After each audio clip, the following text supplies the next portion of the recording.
Welcome to Kansas Ag Report. I'm Ken Rogers. We continue our celebration of Beef Month in Kansas throughout the month of May. So in the program today, we'll be joined once again by Kevin Thielen from the Kansas Beef Council to talk about those all-important export markets, and Colin Woodall from the National Cattlemen's Beef Association with an update of what's going on in Washington, D.C. Also, an update from the Kansas Soybean Commission and Kansas Department of Agriculture, and our weekly feature from the Kansas Livestock Association and Paragon Ag Advisors. Another good show. Stay with us at the Kansas Ag Report.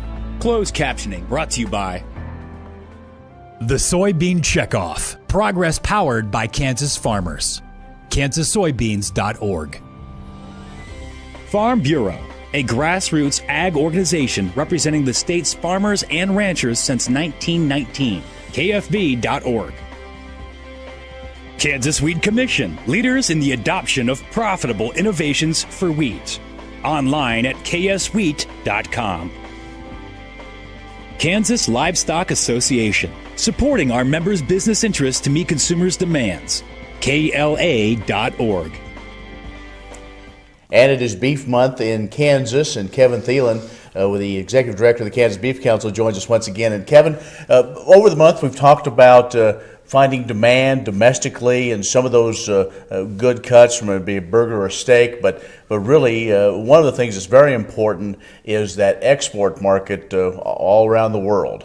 Yeah, and the Checkoff has an arm, a marketing arm that is called the U.S. Meat Export Federation, and that entity focuses on trying to expand protein essentially into various markets. You know, do a lot of work in Japan, Korea, Mexico, just to name a few. And the goal is that red meat, so beef, pork, really trying to get those products into those countries. And what's really neat about the USMEF is that you have the Beef Checkoff invest money in it, our board invests money into it, but you also have groups like Kansas Corn and Soybean who put money into it because they know that by exporting that protein, they're really exporting, their products, their grains as well. So kind of neat.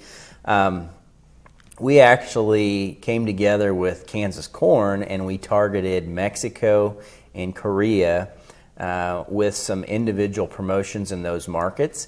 For example, Costco in Korea started selling U.S. beef, and they sold a chilled product, and we've seen a real increase in sales over there in those markets. And it's a lot of times it's driven by that consumer recognizing the quality of the product that we're shipping over there. So a lot of opportunity in those export markets. Folks haven't had a chance to go overseas and see U.S. beef in the meat case. It's quite an experience, and get an opportunity to talk to some of those folks. I've been to South Korea and other places, and what the great thing is about U.S. beef and Kansas beef is the quality. They know they've got a great quality product. They do, and the other neat thing that I always think about is we're exporting the entire animal. So you think about even products like liver and tongues that maybe don't have a huge demand here for us, but you in international markets such as Egypt, you really can increase the value of those products and bring back more dollars for that producer. So USMEF does a great job of targeting those markets and really focusing on demand of the entire animal. Well, all right, Kevin. Well, again, we encourage everybody to enjoy your favorite cut of beef during Beef Month, whether it be a burger, steak, roast, whatever that is, and we got to keep that demand up, all of us. Absolutely, absolutely. And please, if you have any more information, if you'd like to search out more information both on our program and what we do, go to kansasbeef.org. Kevin, thanks for your time. Appreciate it. Thank you, Ken. I'm Ken Rogers. Thanks for watching the Kansas Ag Report. This segment brought to you by Kansas Livestock Association, supporting our members' business interests to meet consumers' demands. KLA.org. Oldie Seed Farms, carrying soil-specific seed. Find them on the web at oldieseed.com. That's OHLDE seed.com. Grass and Grain, online or in the mail, keeping Kansas farmers informed for over 60 years. grassandgrain.com. Kansas Wheat Commission, leaders in the adoption of profitable innovations for wheat. Online at kswheat.com. Imagine having someone help you pick the best corn hybrids for every field on your farm. Your Oldie representative can combine your data with his data to offer a field-by-field prescription. Contact Oldie Seed today at 877-692-4555. All over the country, more and more communities are making the change to biodiesel made from U.S. soybean oil. And the decision continues, improving the health and welfare for millions of Americans while adding billions to our national economy.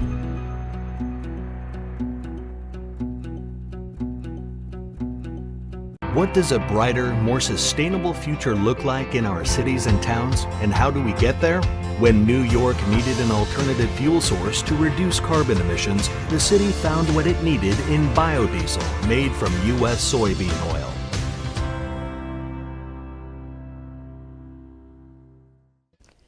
The producer-funded Kansas Wheat Innovation Center was built to get improved varieties into the hands of farmers faster. Kansas Wheat, farmers advancing their future through wheat genetics research. What if U.S. soybean oil were an industry sensation? If end users started asking for it by name? That future is here, the time is now. To meet customer demands, the Soybean Checkoff is investing in varieties that produce oil with increased functionality. A message from the Kansas Soybean Commission, the Soybean Checkoff. Progress powered by Kansas farmers.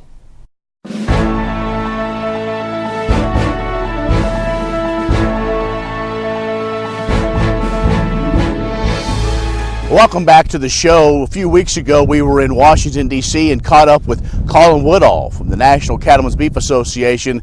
Lots of things going on in Washington, D.C. Start with the Farm Bill.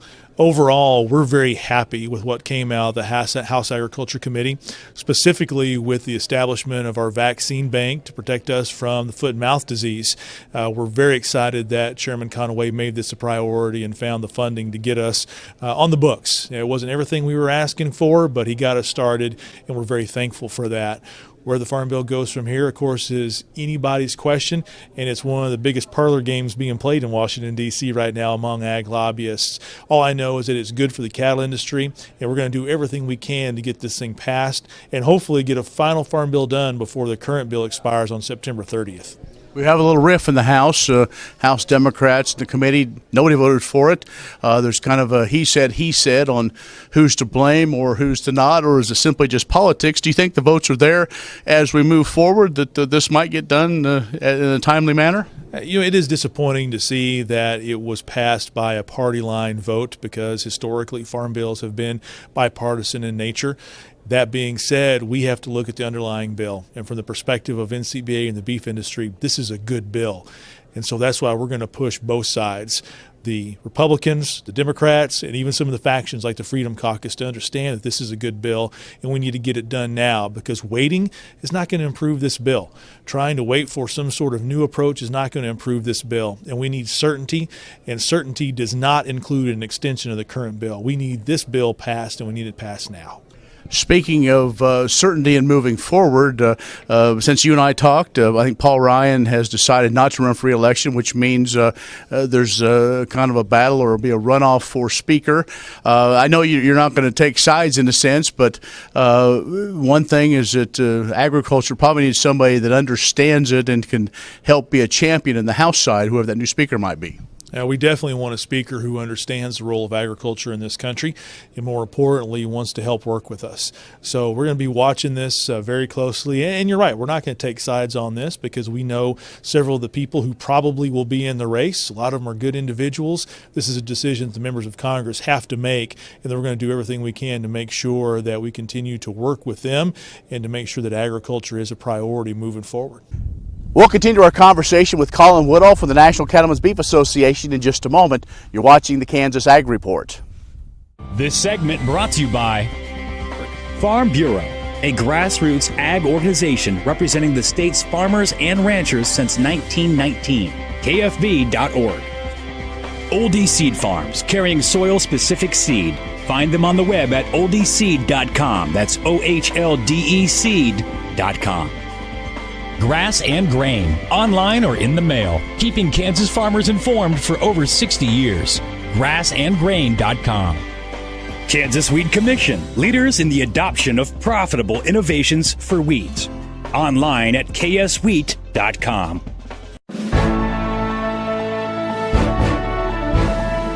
Welcome back. Colin Woodall from the National Cattlemen's Beef Association talks a whole lot of things about trade. The overall trade discussion here in Washington, D.C. is quite interesting right now. A great example is looking at the comments that the president made in the Rose Garden just a little over a week ago, where he said that he wanted to maybe explore the possibility of going back into the Trans-Pacific Partnership, TPP. And then just a few days later, he was making comments that maybe the TPP wasn't such a great deal after all. So this is really kind of the overall yo-yo that we have seen in talking about trade deals. And we keep hearing that we are close on the finalization of the NAFTA renegotiation. We've been hearing we've been close for quite some time. We don't exactly know what to believe, to be honest with you, but the fact is, like everything in Washington, D.C., it's not done till it's done. So we continue to deliver the message to the White House that they need to get this done, because we're running out of time now. Here we are coming in the end of April, first part of May. We're about a month and a half away from the Mexican presidential election. We know that if we're not done by then, that this thing won't get done until 2019, and that just causes more uncertainty out there. And the last thing that we like in the cattle business, especially on the marketing side, is uncertainty. And then, of course, we have the South Korean agreement, KORUS. We understand it's complete. We understand that they left our provisions alone, which is a good thing for us. But we also understand that the president's probably going to sit on it until he has some additional conversations with North and South Korea. So again, uncertainty. So overall right now, it's uncertainty when it comes to the discussion of trade. One of the issues that you've been dealing with, really, it started as a grassroots and continues, and that is something that we wouldn't think we'd have to defend, but that is the definition of meat and the definition of beef. It's the overall issue of fake meat. There's two different things that we're looking at right now. One is the products that you can already find in the grocery store that are based on vegetable protein. We have pushed FDA, the Food and Drug Administration, to make sure that they enforce our standards of identity. So that way these products can't be called beef. It's a similar fight that we have seen in the dairy industry with the use of the term milk. But for us, we're really focused on the lab-grown product or the cultured product. They want to be in the meat industry. So we make it very clear, if they're going to be in the meat industry, they need to be inspected like all the rest of us in the meat industry. That means the Food Safety Inspection Service needs to give them the same scrutiny that we have. So that's our first ask, is to make sure that happens, because that's not currently happening. Then after that, to make sure that they understand that they can't use the term beef. They're not beef. We're not against the technology. We're not against these products. If they want to come to market, that's great, but they need to be labeled what they are, and they're not beef. Last thing I just want to talk about, USDA has also made some more announcements, some more sub-level people. Things are filled out, at least starting to fill out even more, which has got to be a good thing as far as so you know who to talk to. It is good, especially with the nomination of an Undersecretary for Natural Resources, but we're really waiting on this Undersecretary of Food Safety. We need that more than anything else right now. We haven't seen any nominees.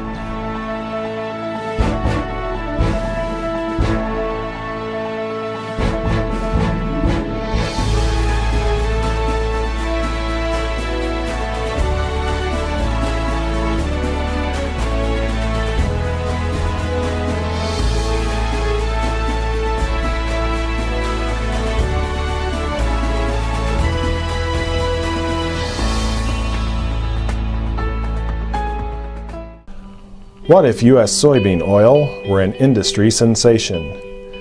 If end users started asking for it by name? That future is here. The time is now. To meet customer demands, the Soybean Checkoff is investing in varieties that produce oil with increased functionality. A message from the Kansas Soybean Commission, the Soybean Checkoff. Progress powered by Kansas farmers. Imagine having someone help you pick the best corn hybrids for every field on your farm. Your Oldie representative can combine your data with his data to offer a field-by-field prescription. Contact Oldie Seed today at 877-692-4555.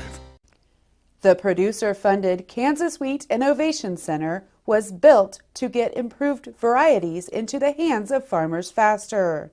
Kansas Wheat, farmers advancing their future through wheat genetics research. Spring is sprung and Premier Farm and Home has what you need to keep your yard crabgrass free throughout the season. With a complete line of pre-emergents, you can stop crabgrass before it starts. Premier Farm and Home, 900 Southwest University Boulevard, or find them on the web at heycow.com.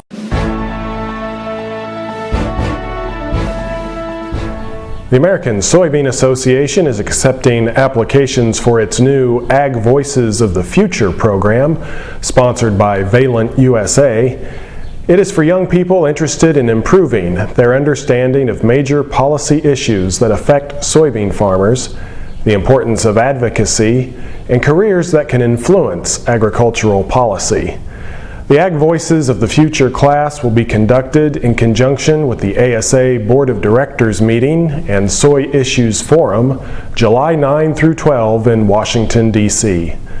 Agriculture needs more leaders in Washington who understand the needs of farmers and their industry partners, especially as they relate to the development of laws and regulations that affect productivity and profitability.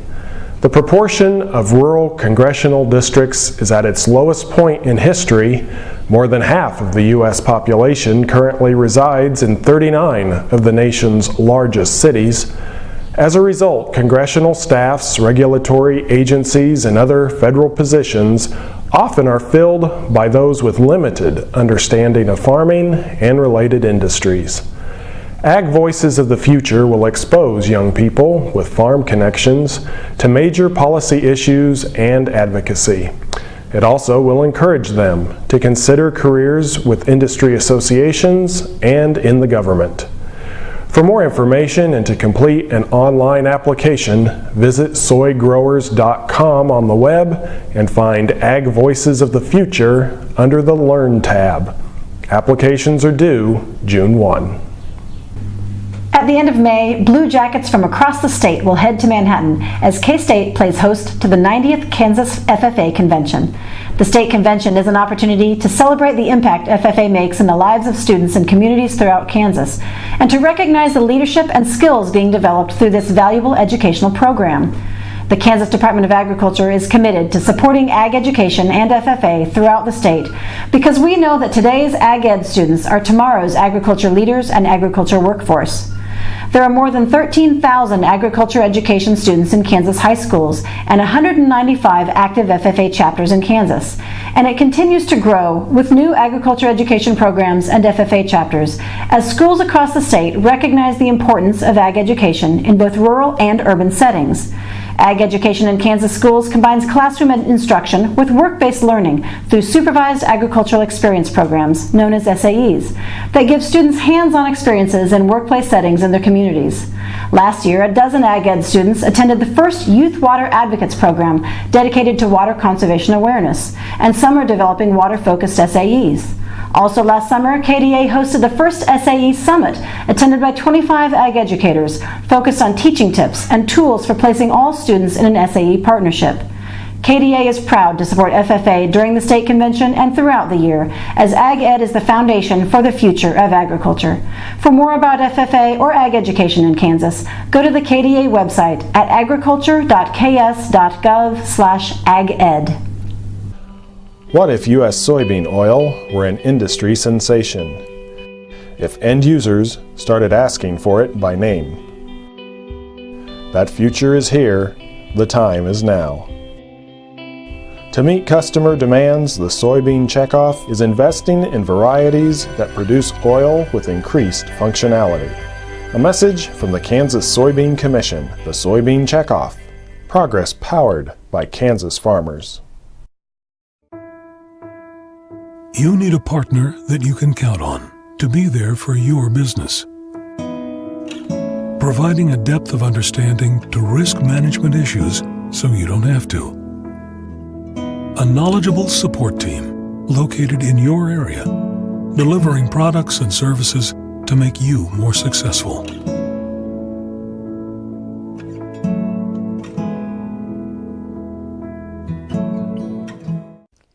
The producer-funded Kansas Wheat Innovation Center was built to get improved varieties into the hands of farmers faster. Kansas Wheat, farmers advancing their future through wheat genetics research. Kansas Farm Bureau, the voice of agriculture, represents grassroots agriculture. The state's largest and most powerful farm organization stands up for its members through leadership development, agriculture education, legal defense, environmental advocacy, farm safety, and risk management. Members also enjoy money-saving benefits. To join our organization today or to learn more, go to www.kfb.org or find us on Facebook and Twitter. What does a brighter, more sustainable future look like in our cities and towns, and how do we get there? When New York needed an alternative fuel source to reduce carbon emissions, the city found what it needed in biodiesel made from U.S. soybean oil.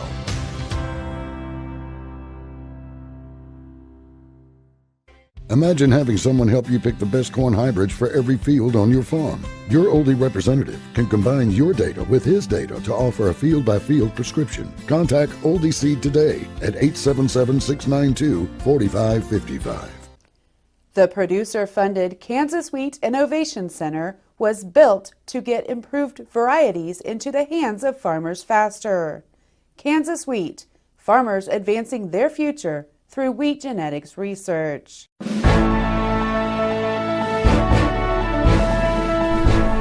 The U.S. Roundtable for Sustainable Beef has opened a 60-day public comment period on its new sustainability framework, or key areas important to beef sustainability.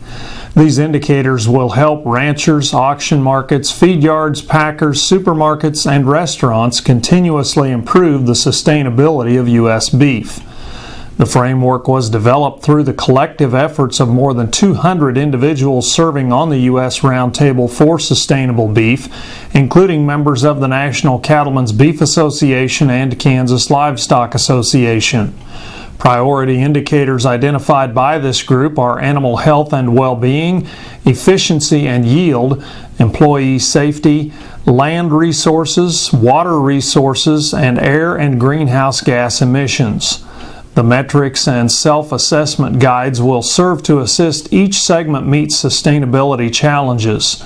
Members of the public, including ranchers and feeders, are encouraged to review and provide constructive input on the draft sustainability indicators at usrsbframework.org. The comment period will end July 1st. The U.S. Roundtable for Sustainable Beef was created 3 years ago to advance, support, and communicate continuous improvement in the sustainability of U.S. beef. NCBA and KLA are founding members of the Roundtable, which includes other producer groups, supermarket and restaurant operators, non-governmental organizations, and academic institutions. The Roundtable is promoting major accomplishments in beef sustainability and looking for opportunities for all sectors in the beef value chain to improve, from cow-calf inception rates at the producer end to reducing food waste with consumers. Good morning. I'm Derek Ermish with Paragon Ag.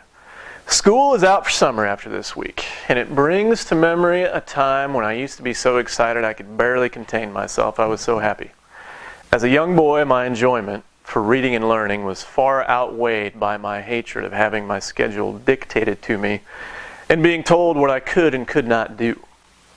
When summer hit, the book learning was replaced with chores, baseball, and long walks with my dog to nowhere in particular. Summertime was great then, and it's still great now, but some things have changed. Summertime, for a farmer, is the busiest time of year with all the day-to-day tasks of getting a crop started and maintained, not to mention if you have livestock to take care of on top of that. It is also the busiest time of year when it comes to making marketing decisions. Somewhere this year it will get too hot, maybe too dry, maybe too wet. A new story will develop concerning China or South America. The market will move one way, then another. You'll get some grain sold, or maybe you won't. And like clockwork, you'll question the decisions you make, and if the market starts to go down a path you're not comfortable with, you may decide to just turn everything off and ignore the markets to focus on chores, hopefully leaving some time for baseball and maybe a walk with your dog. It's important to not get too stressed out or emotionally embroiled with the day-to-day moves of the market, but ignoring the markets during the summer months is a recipe for disaster. I would not recommend it. I'm Derek Ermish. Have a good day.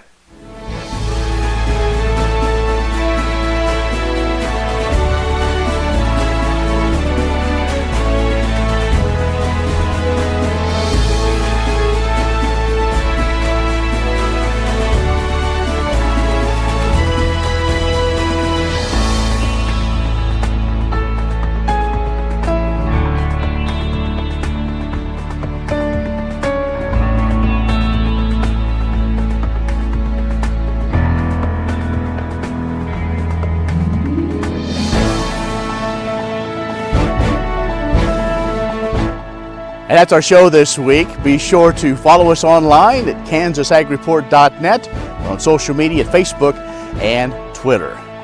Thanks for joining us. I'm Ken Rogers. We'll see you next week.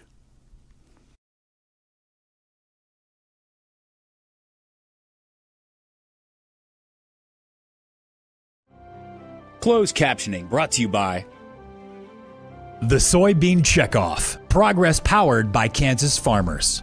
KansasSoybeans.org. Farm Bureau, a grassroots ag organization representing the state's farmers and ranchers since 1919. KFB.org. Kansas Wheat Commission, leaders in the adoption of profitable innovations for wheat. Online at kswheat.com.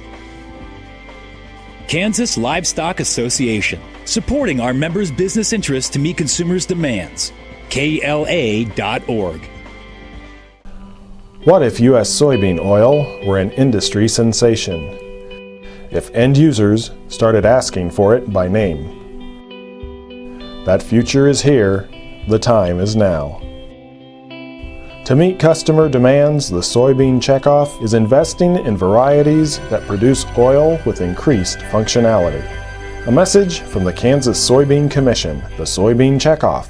Progress powered by Kansas farmers.